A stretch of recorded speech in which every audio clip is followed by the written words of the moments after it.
Sarah Martinez had been working the night shift at Pine Ridge Community Hospital for 3 years, and most nights were the same. Small-town Idaho didn't see much action after midnight. At 42 years old, she'd spent half her life as an Army combat medic before settling into this quiet life.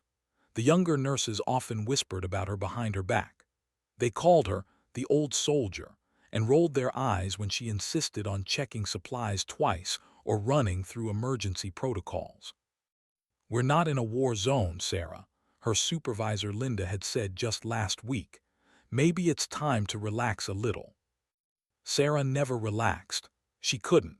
When you've held dying soldiers in your arms in the deserts of Iraq, you don't forget what it means to be prepared.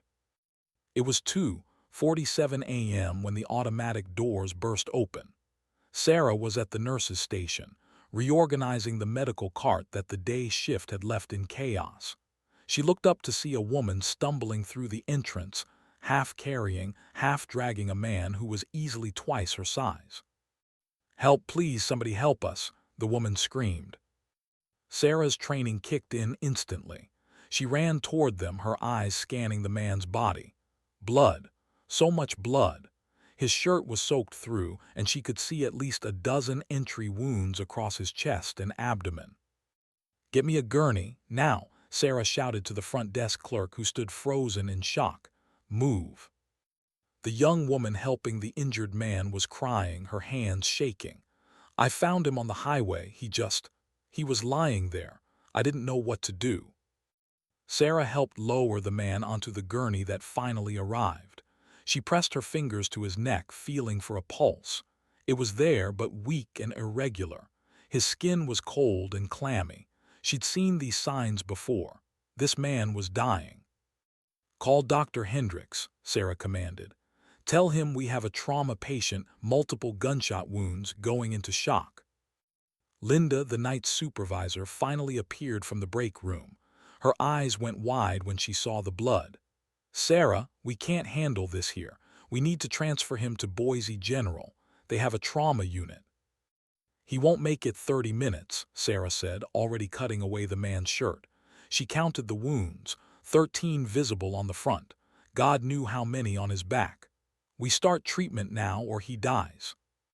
"We're not equipped." "I am equipped," Sarah interrupted, her voice hard as steel. "Get me the crash cart, type and cross-match for blood, and find me every surgical kit we have. Do it now, Linda, or I'll report you for negligence." Linda's face turned red, but she hurried away. Sarah worked quickly, her hands steady despite the chaos around her. She established 2 IV lines, started pressors to support his blood pressure, and began assessing each wound. The young nurses who'd mocked her behind her back now stood watching, useless and pale. "Don't just stand there," Sarah snapped. "You get me saline and gauze. You call the blood bank and tell them we need O-negative as much as they have." As she worked to stabilize the patient, Sarah noticed something odd. The wound patterns weren't random. They were clustered in areas that had missed major organs by millimeters. This wasn't a careless shooting. Someone had tried very hard to make this man suffer without killing him immediately. She also noticed something else. Despite being unconscious and in shock, the man's body showed signs of extensive physical training. His muscle structure, the calluses on his hands, the way his body responded to her treatment, this was a soldier. Maybe special forces. Dr. Hendricks arrived 20 minutes later, still buttoning his shirt. He stopped short when he saw the patient. "My God, Sarah, what have you got us into?" "Saving a life," she said simply. "I've controlled the bleeding on 8 of the wounds. The others need surgical intervention. I need you to operate, now." For the next 4 hours, Sarah and Dr. Hendricks worked in their small operating room, doing things that small-town hospital wasn't designed to handle. Sarah's combat experience guided every decision. She'd patched up soldiers in tents with mortars falling around her. This was a palace compared to that. At 6:53 a.m., the man's vital signs stabilized. Dr. Hendricks stepped back from the table, exhausted. "I don't know how you did it, Sarah, but you saved his life." Sarah didn't smile. She was looking at the tray of bullets they'd removed, 20 rounds, all of them the same caliber, all of them designed to wound, not kill. Someone wanted him to suffer, she said quietly. Someone wanted him alive but in agony. Dr. Hendricks frowned. Should we call the police? I already did, Linda said from the doorway. The sheriff is on his way. But it wasn't the sheriff who arrived first. At 7:15 a.m., as Sarah was washing blood from her hands in the scrub room, she heard voices in the hallway. Angry voices, authoritative voices. She dried her hands and walked out to find 3 men in dark suits standing around the patient's bed. They weren't local. They had that look, federal agents. The badges they flashed confirmed it. FBI. The lead agent, a tall man with gray at his temples, looked at Sarah with cold eyes. I need you to tell me everything about this patient. Everything you saw, everything he said, everything that happened tonight. Sarah crossed her arms. He didn't say anything. He was unconscious, and I was too busy saving his life to take notes. This man is connected to an ongoing federal investigation, the agent said. We're going to need to take custody of him immediately. He's not stable enough to move, Sarah said flatly. That's not your decision to make. Actually, it is. I'm his primary care provider, and until Dr. Hendricks signs off on a transfer, he stays here. The agent's jaw tightened. You don't understand the situation, ma'am. Then explain it to me, Sarah said, her voice calm but her eyes hard. Because right now, all I see is 3 men trying to take my patient before he's ready to be moved, and that's not happening on my watch. The tension in the room was thick enough to cut. The other 2 agents moved closer, flanking their leader. Sarah didn't back down. She'd faced worse than government bureaucrats trying to intimidate her. Finally, the lead agent pulled out a card and handed it to her.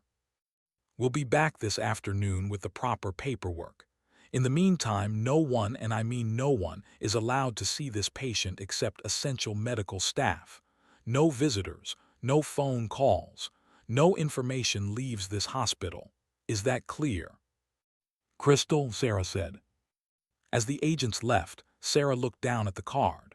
Special Agent Robert Chen, Federal Bureau of Investigation. Below his name was a phone number with a Washington, D.C. area code.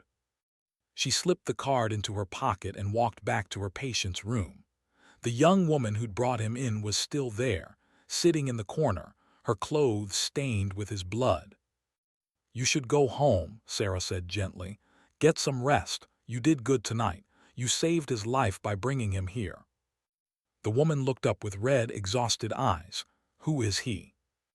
I don't know, Sarah admitted, but I'm going to find out. Part 2, the pieces don't fit.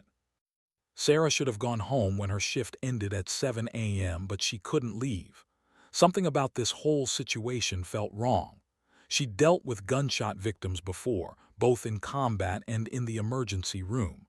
Gang shootings, domestic violence, accidents, they all had a pattern. This didn't fit any of them. She sat in the nurse's break room, drinking bitter coffee and thinking. 20 bullet wounds, all carefully placed to cause maximum pain while avoiding immediate death. The victim was clearly military, probably special operations given his physical condition, and the FBI had shown up within hours, ready to take custody of him. Linda poked her head into the break room. Sarah, you need to go home. You've been here for 12 hours. I'm staying until the day shift medic gets here and I can brief her properly, Sarah said. It wasn't entirely a lie. Fine, but stay away from that patient. Those FBI agents made it very clear. I know what they said. After Linda left, Sarah pulled out her phone. She still had contacts from her Army days, people who knew people. She sent a quick text to Marcus Webb, a former Special Forces operator she'd served with in Afghanistan. Need info on a patient. Male, early 30s, Special Ops build, 20 GSWs, FBI involvement. Anything happening I should know about. The reply came back in less than 5 minutes. Call me, now secure line. Sarah's stomach tightened. She went outside to the parking lot, away from any cameras or listening ears, and dialed Marcus's number. Sarah, where are you? Marcus's voice was tense. Pine Ridge Community Hospital, Idaho. Why? Jesus, you've got him. Got who, Marcus? What's going on? There was a pause. I can't say much over the phone, but there's been chatter in the community. A SEAL went missing 3 days ago. Team 6 operator. Word is he stumbled onto something he shouldn't have, something big. Sarah's hand tightened on the phone. What kind of something? The kind that gets people killed. Sarah, listen to me. If the FBI is already there, you need to be very careful. Not everyone in a suit is on the right side. What does that mean? It means that SEAL was running from someone, and whoever shot him up like that wanted information.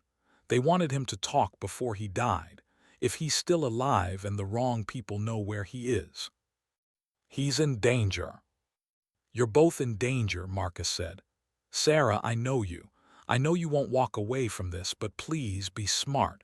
Trust no one. And if anything feels wrong, you call me immediately. After she hung up, Sarah stood in the cold morning air, her breath making clouds in the Idaho winter. She'd wanted a quiet life after the army. She'd wanted peace. But peace, she was learning, was something you had to fight for.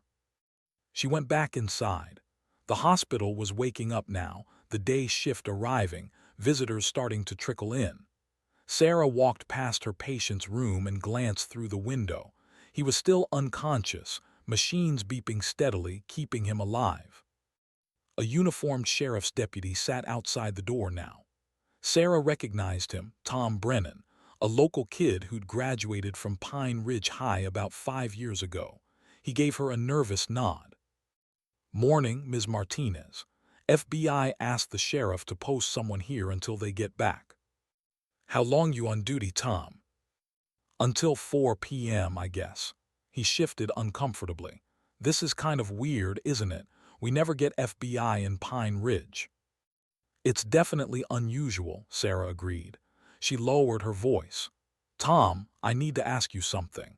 Did the FBI give you any instructions about who can and can't see the patient?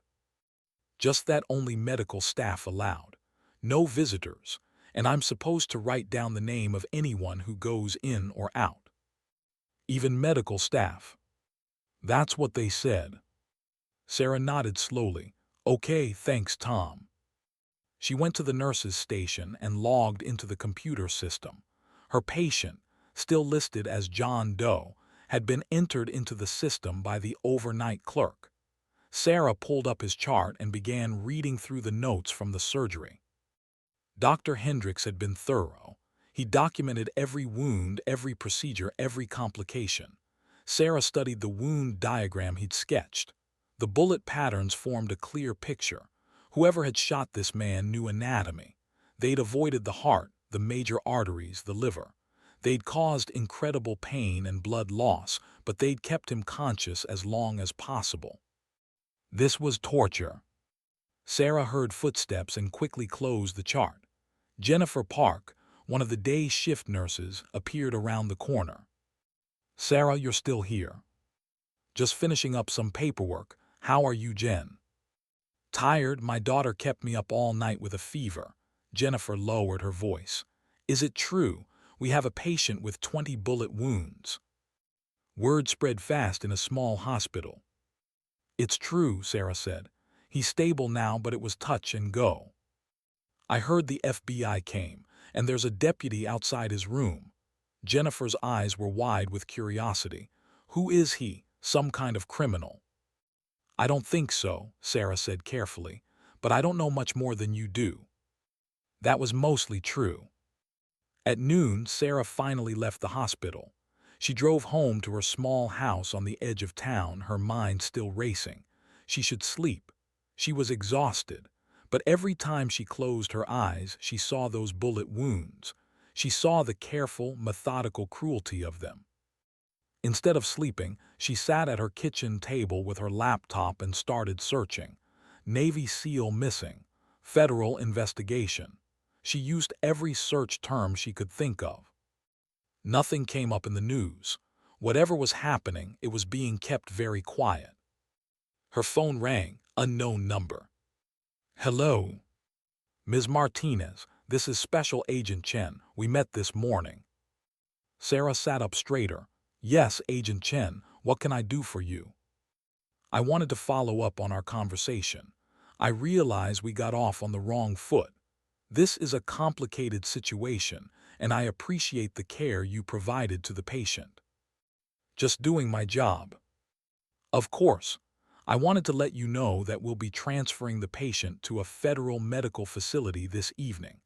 I have a doctor standing by to assess whether he's stable enough for transport. That's Dr. Hendrix's call, not yours, Sarah said.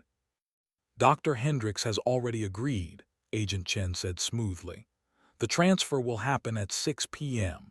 I'm calling as a courtesy to let you know. Sarah's jaw tightened, and after he's transferred, you'll be asked to sign some paperwork, standard confidentiality agreements. This is a matter of national security, Ms. Martinez.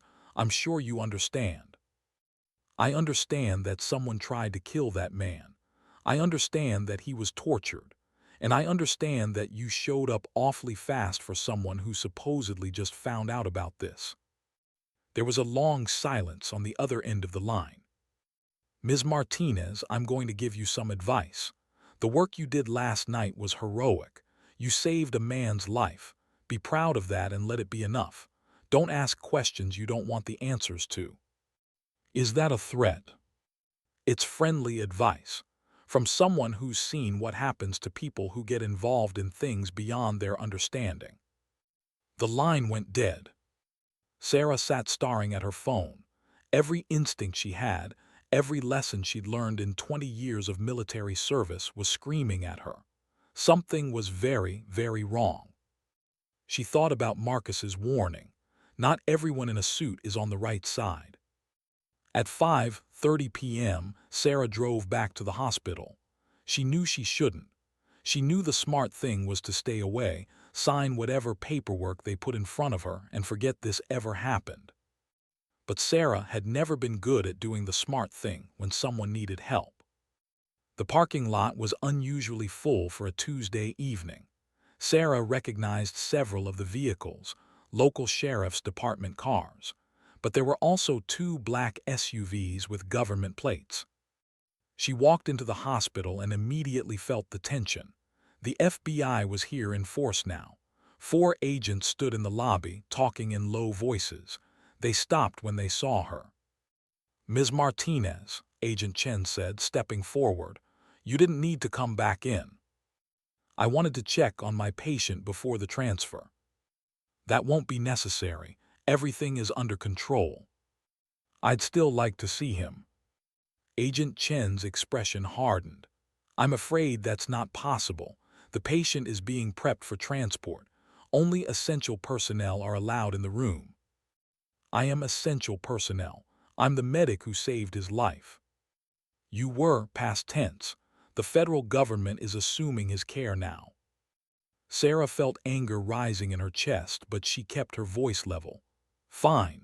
Then I'll wait here until after the transfer. I assume you have that paperwork you want me to sign.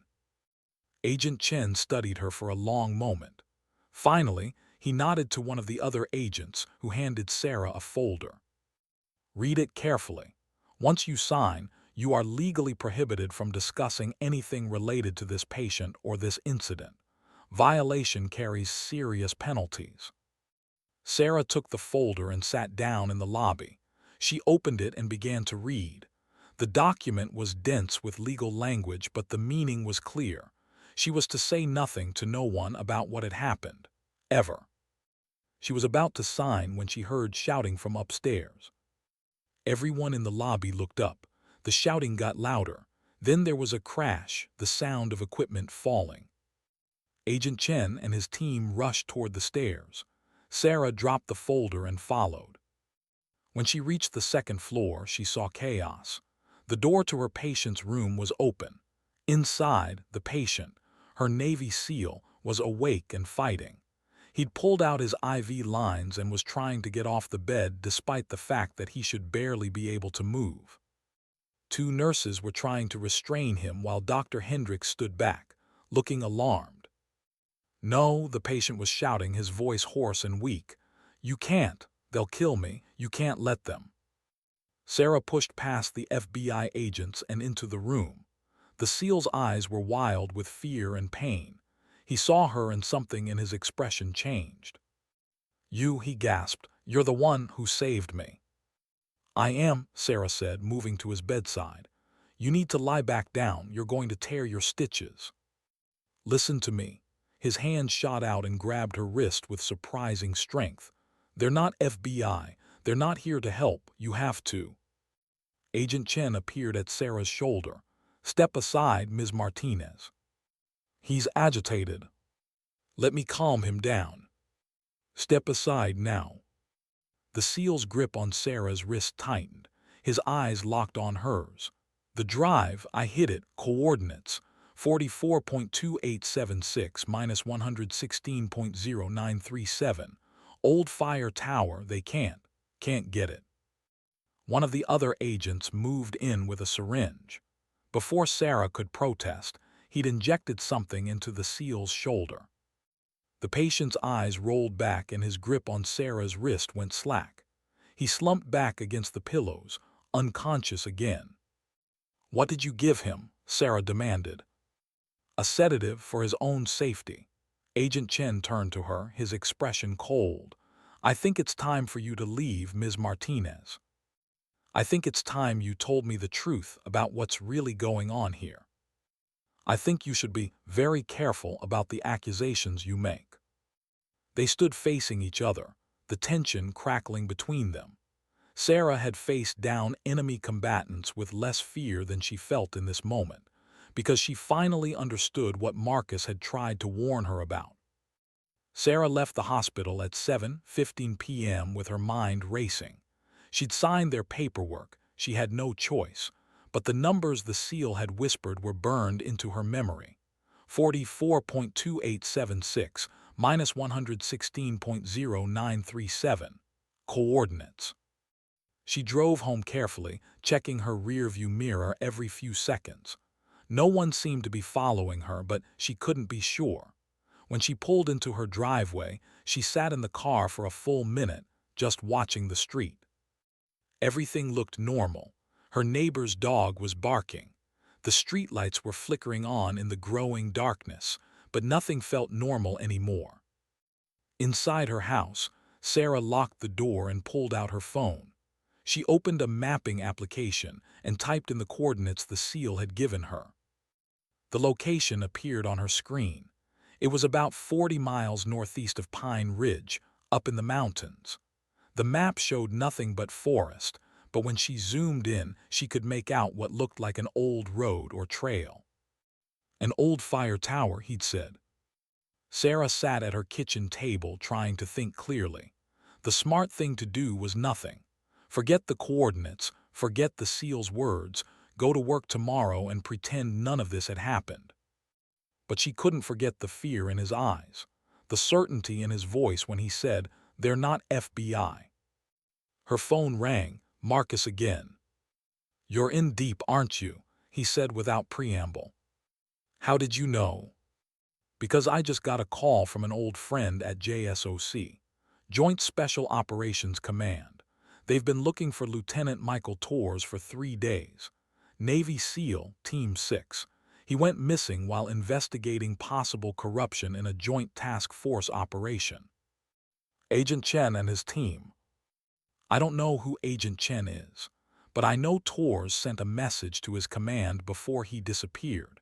He said he had evidence of federal agents working with a drug trafficking organization, using military operations as cover to move product across the border." Sarah's blood ran cold. "And these agents, they're trying to tie up loose ends." "Torres is a loose end. And Sarah, I hate to say this, but so are you now, if they think you know anything. He told me something before they sedated him, coordinates to a place where he hid something, a drive, I think." Marcus swore softly. Sarah, listen to me very carefully. You need to leave. Tonight, pack a bag and drive somewhere far away. Somewhere with lots of people. Don't go to those coordinates. Don't try to be a hero. If I run, they'll know I have information. They'll come after me. If you stay, they'll come after you anyway. Sarah looked out her kitchen window at the quiet street. What if the drive has evidence? What if it's enough to stop them? Then Tors would have gotten it to the right people already. Maybe he didn't have time. Maybe he was running for his life. Sarah, I'm going to get it, Marcus, tonight, before they figure out what he told me. This is insane. Yeah, Sarah agreed. It probably is. But I didn't save that man's life just to let him die in a federal facility where no one will ask questions. Marcus was quiet for a long moment. Okay, if you're going to do this, at least do it right. Get the drive, but don't look at it. Don't even know what's on it. Take it straight to the media, to the FBI's Office of Professional Responsibility, to someone who can do something with it. What about Tors? Tors is beyond your help now. The best thing you can do for him is make sure whatever he died trying to expose actually gets exposed. After she hung up, Sarah moved quickly. She changed into dark clothes, jeans, a black jacket, hiking boots. She packed a small backpack with water, a flashlight, her old military first aid kit. From the locked safe in her bedroom closet, she took her service pistol, a Sig Sauer P226 that she'd kept cleaned and maintained even though she'd hoped never to need it again. She was about to leave when she hesitated. There was one more thing she needed to do. Sarah opened her laptop and began typing. She wrote down everything that had happened, from the moment Tors arrived until the moment she left the hospital. She described Agent Chen and his team, the way they'd behaved, the things they'd said. She wrote down the coordinates and what Tors had told her about them.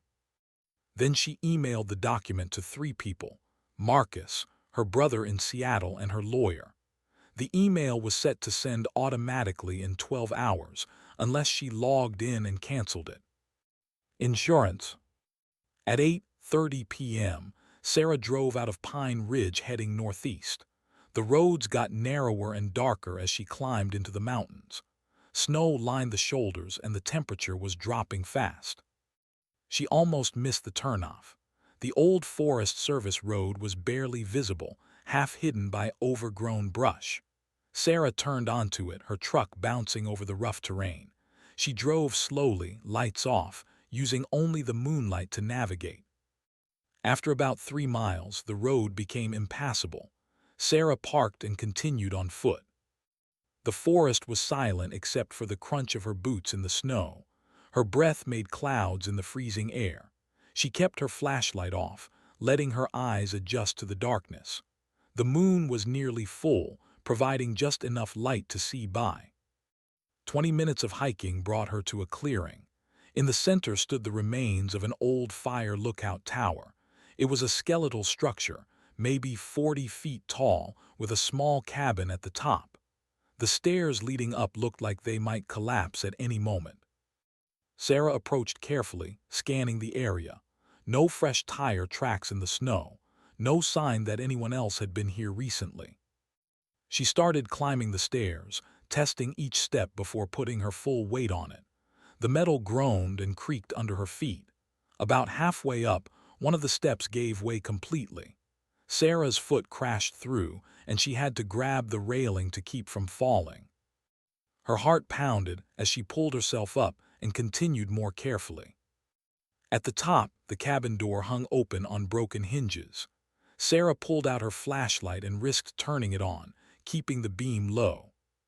The cabin was small, maybe 10 feet by 10 feet, with broken windows and leaves scattered across the floor. It looked like no one had been here in years.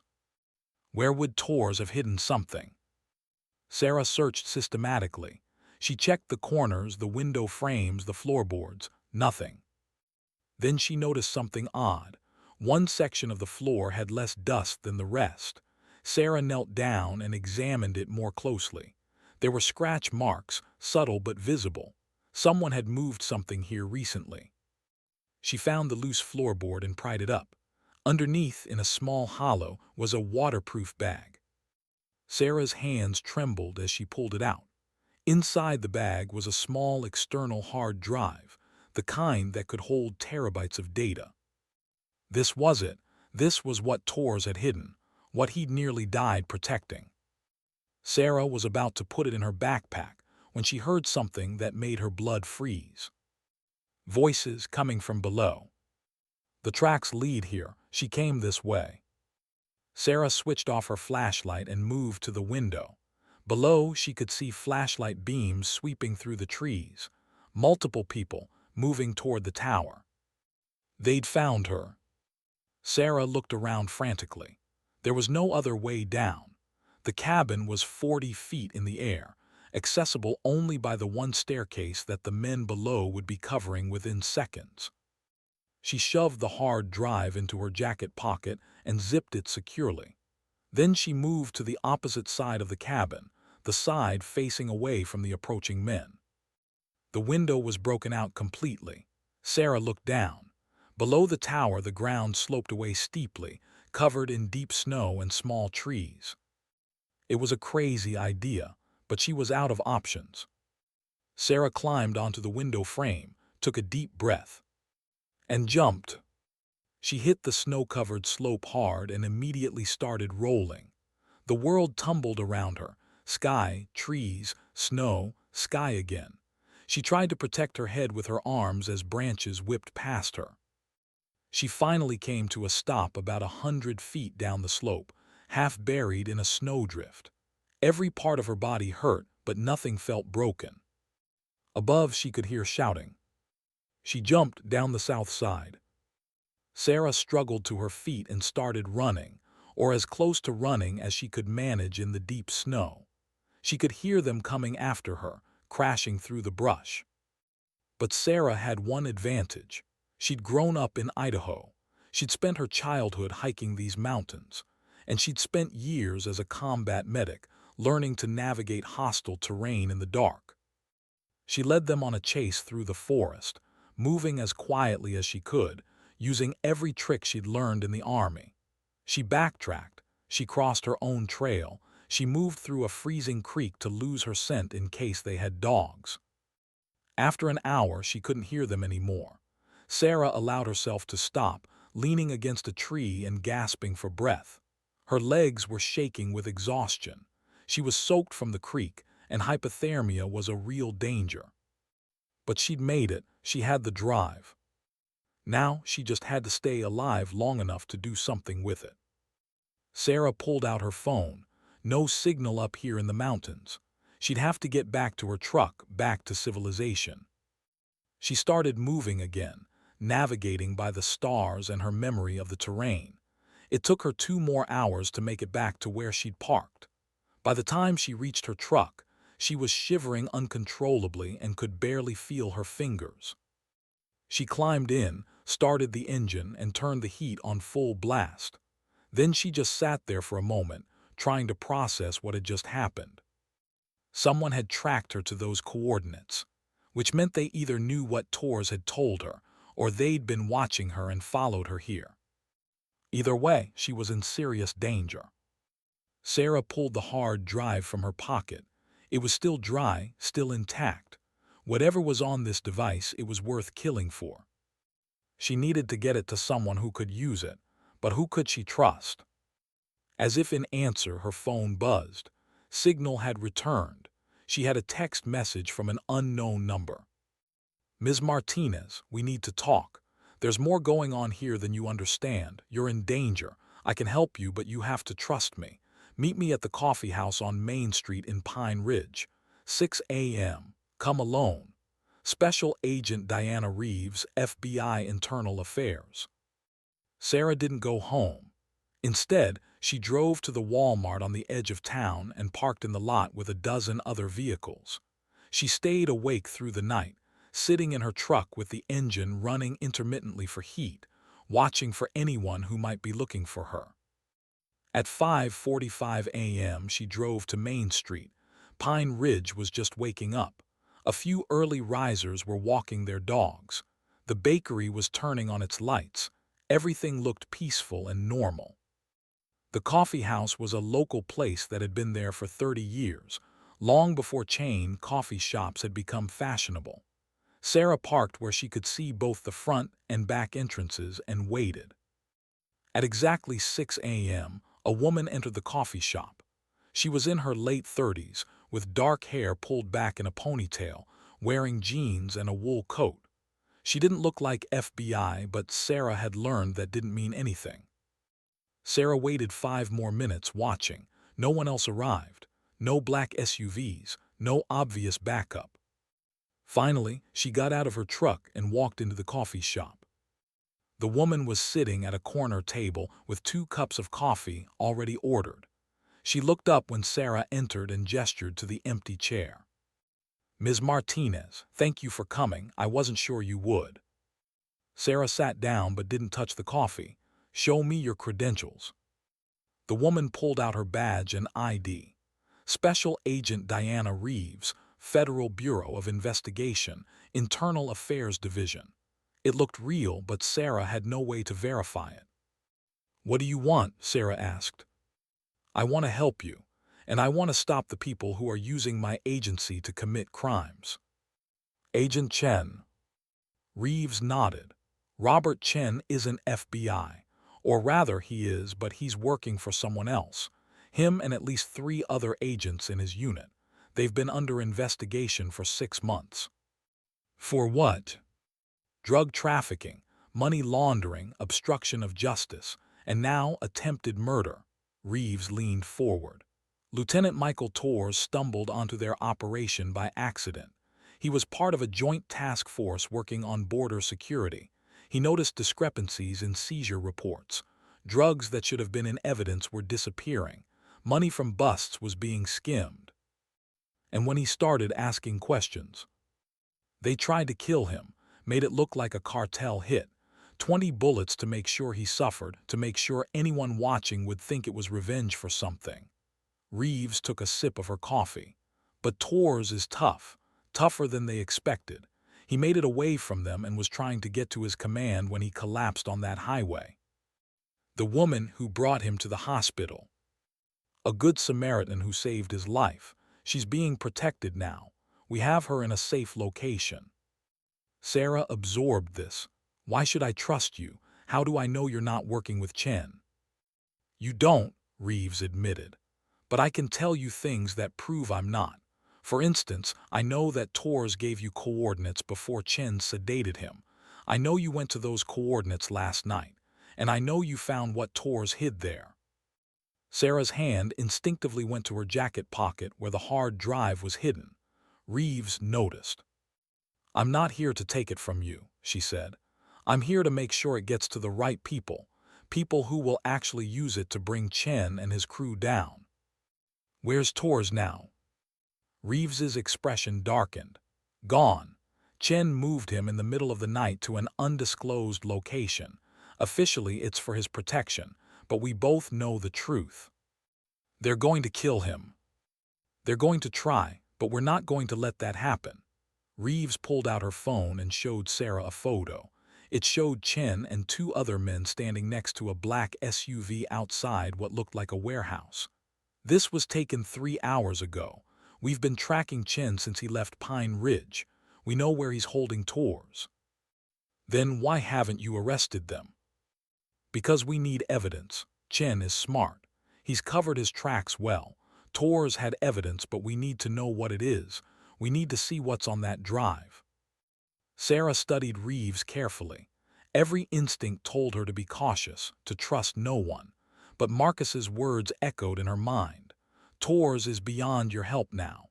The best thing you can do is make sure what he died trying to expose actually gets exposed." "If I give you this drive," Sarah said slowly, "what happens next?" "We analyze the contents, build our case, arrest Chen and everyone working with him, get Torres to safety and medical treatment." "And me?" "You'll need protection. Chen knows you helped Torres. Once he realizes the drive is gone, he'll know you have it. you'll be a target. Sarah had already figured that out. She pulled the hard drive from her pocket and set it on the table between them. "This better be worth it," she said. Reeves picked up the drive carefully, almost reverently. "Lieutenant Torres risked everything for what's on here. We'll make sure it counts." She pulled out a small evidence bag and sealed the drive inside. Then she made a phone call. "It's Reeves. I have the package. Bring the tech team to the safe house. I want this analyzed within the hour." She paused, listening. "Yes, she's with me. We're bringing her in too." After she hung up, Reeves looked at Sarah. "I have a team waiting at a location outside town. It's secure. We'll take you there, get you somewhere safe while we work." "I'm not hiding," Sarah said. "I want to be part of this. I want to help get Torres back." "Ms. Martinez, you're a civilian." "I'm a former Army combat medic with 20 years of experience. I saved Torres' life once. I can help you save it again." Reeves considered this. Finally, she nodded. "Okay, but you follow my orders. This is an FBI operation now, and I need you to trust me." "I'll trust you when you prove you're worth trusting," Sarah said. A small smile crossed Reeves's face. "Fair enough, let's go." They left the coffee shop together. Reeves led Sarah to a plain sedan parked around the corner.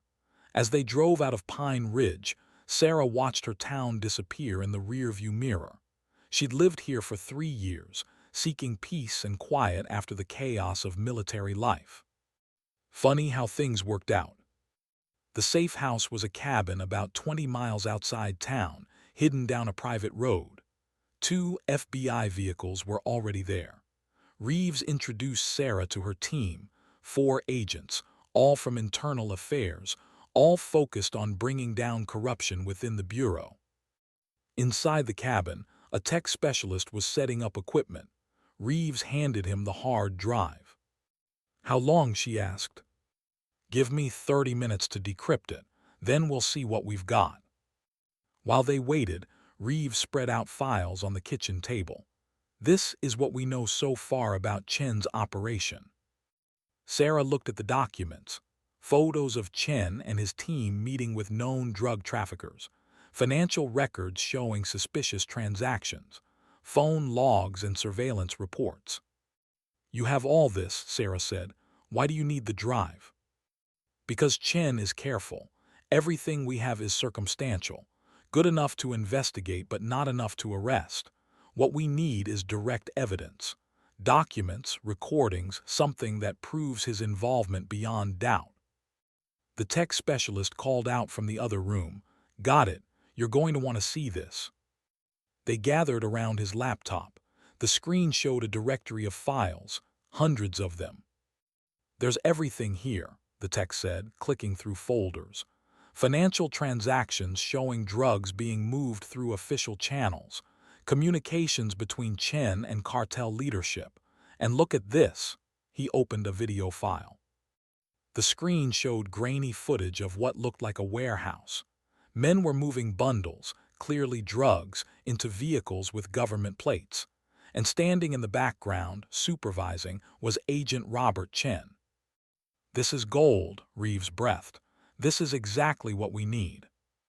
"There's more," the tech said. He opened another folder. Torres didn't just document Chen's operation. He documented the whole network. There are at least a dozen federal agents involved. And look at the dates. This has been going on for 3 years. Sarah felt sick. 3 years of corruption. How many lives had been destroyed while these men used their badges to commit crimes? Reeves was already on her phone. "I need to call this in. We need to coordinate with." She never finished the sentence. The window exploded inward in a shower of glass. Sarah hit the floor on instinct, her military training taking over. Gunfire erupted outside, automatic weapons, multiple shooters. "We're under attack," one of the agents shouted. Reeves drew her weapon. "Everyone down, get to the back of the house." Sarah crawled toward the kitchen, glass cutting into her hands. She could hear the other agents returning fire, but they were badly outnumbered. "How did they find us?" someone shouted. Sarah knew the answer. Chen must have been tracking them somehow. Maybe he'd had Reeves's phone traced. Maybe he had someone on the inside of Reeves's own team. Either way, they were in serious trouble. The firing intensified. Sarah reached the kitchen and looked around for anything she could use. Her eyes landed on the FBI agent's equipment bags. She grabbed one and found what she was looking for, a spare pistol. She checked the magazine, full good. Sarah, Reeves appeared beside her, breathing hard. "We need to get you out of here. There's a back door." "I'm not leaving," Sarah said. "How many shooters?" "At least 6, maybe more." "And you have 4 agents, 5 counting me." "You're not an agent." "No, but I'm a soldier, and I don't run from a fight." Before Reeves could argue, Sarah moved to the back window and carefully looked out. She could see 3 men advancing on the house from the rear, trying to flank them. She steadied her pistol on the window frame and fired 3 shots. One of the men went down. The other 2 dove for cover. "Rear entrance secured," Sarah called out. Reeves stared at her for a moment, then nodded. Okay, you're in, but stay low and don't take unnecessary risks." The firefight lasted another 10 minutes. The attackers were professional, coordinated, but they hadn't expected resistance. They'd thought they would catch a few FBI agents by surprise and eliminate them quickly. Instead, they found themselves in a standoff. Finally, Sarah heard the most beautiful sound in the world: sirens. Lots of them. "Reinforcements," one of the agents shouted. The attackers heard them too. Sarah watched as they retreated to their vehicles and sped away, leaving one of their own behind, the man Sarah had shot. State police vehicles poured down the private road, followed by more FBI units. Within minutes, the safe house was swarming with law enforcement. Reeves was on her phone, talking rapidly to someone in authority. Sarah sat on the cabin steps, suddenly exhausted. Her hands were shaking from adrenaline. An EMT approached her. "Ma'am, you're bleeding. Let me look at your hands." Sarah looked down. Her palms were cut up from the glass. She hadn't even noticed. As the EMT bandaged her hands, Sarah watched the organized chaos around her. Agents were processing the scene, photographing evidence, securing the wounded attacker. Reeves came over and sat down beside her. "You did good in there," she said. "You saved lives." "Is the drive safe?" "Safe and on its way to FBI headquarters in D.C., along with copies to the Department of Justice and several congressional oversight committees. Chen can't make this disappear now." "What about tours?" Reeves's expression became grim. "We're working on that. We know where Chen was holding him. We're organizing a tactical team to go get him." "I want to be there." "Sarah, I saved his life once. I'm not letting him die now because I sat on the sidelines." Reeves studied her for a long moment. "You know, Torres is lucky you were the one working that night. Most people would have transferred him or let the FBI take him. You fought for him." The tactical team assembled at a state police command post 15 miles from the warehouse where Chen was holding Torres. Sarah sat in the briefing room, surrounded by FBI agents in tactical gear, feeling distinctly out of place in her borrowed FBI windbreaker and jeans. Reeves stood at the front of the room, pointing to a map on the screen. "This is a commercial warehouse registered to a shell company. We've confirmed that Chen and at least 4 other hostile agents are inside, along with Lieutenant Torres. Our priority is getting Torres out alive and arresting Chen and his people." "What if they resist?" one of the tactical agents asked. "We hope they surrender peacefully, but we're authorized to use appropriate force." Reeves looked directly at Sarah. "Ms. Martinez will be staying in the command vehicle with me. She's here as a medical consultant in case Torres needs immediate care." Sarah nodded. She'd argued for more, but Reeves had been firm. Sarah wasn't trained for tactical operations, and she wasn't going to put her in the line of fire. The team loaded into their vehicles at 3 p.m. The plan was to hit the warehouse at 3:30, hopping to catch Chen before he realized how badly his situation had deteriorated. Sarah rode with Reeves in the command vehicle, listening to the radio chatter as the tactical team moved into position. Her stomach was tight with anxiety. Torres had been in Chen's custody for almost 24 hours now. God only knew what condition he was in. "Position set," came the voice over the radio. "We're ready on your signal." Reeves picked up the radio. "This is command. You are authorized to proceed. Bring them home safe." "Copy that, command. Moving in." Sarah listened to the operation unfold. The tactical team breached the warehouse simultaneously from 3 entry points. There was shouting, the sound of flashbangs then. Gunfire. Shots fired, shots fired. Hostiles are engaging. Sarah's heart raced. Beside her, Reeves was leaning forward, listening intently to every word. 2 hostiles down in the main warehouse, still taking fire from the second floor. "Team 2, can you flank them?" "Negative, they've got the stairs covered. We need weight. We've got eyes on the package. Torres is here. He's in bad shape." Sarah couldn't sit still anymore. "I need to get in there." "Not yet," Reeves said firmly. "Let them secure the scene first." The firefight lasted another 5 minutes. Then, finally, "All hostiles neutralized. Building is secure. Command, we need medical in here immediately. Torres is alive but critical." "Send in the EMTs," Reeves ordered. Then she looked at Sarah. "Now you can go." Sarah grabbed her medical bag and ran toward the warehouse. EMTs were already rushing in ahead of her. She followed them up the stairs to the second floor. The scene was chaotic. 3 of Chen's men were in custody, handcuffed and bleeding from various wounds.